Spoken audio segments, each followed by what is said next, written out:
Okey, ni keadaan halia kita yang berumur lebih kurang 5 bulan lebih lah.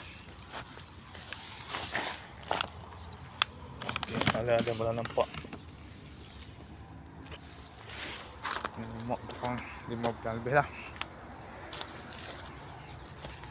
Ni kita kena tambun lah tu. Dia naik macam tu kena tambun lah. Ni baru sekali tambun.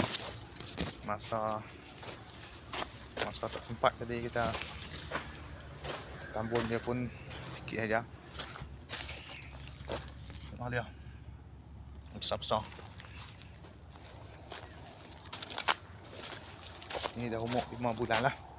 Dah naik bunga.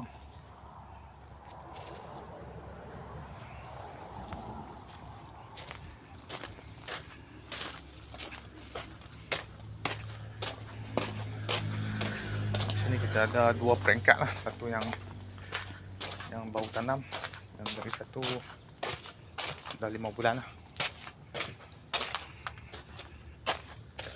Okay. Ni banyak, tapi yang jenis halus. Umur 5 bulan.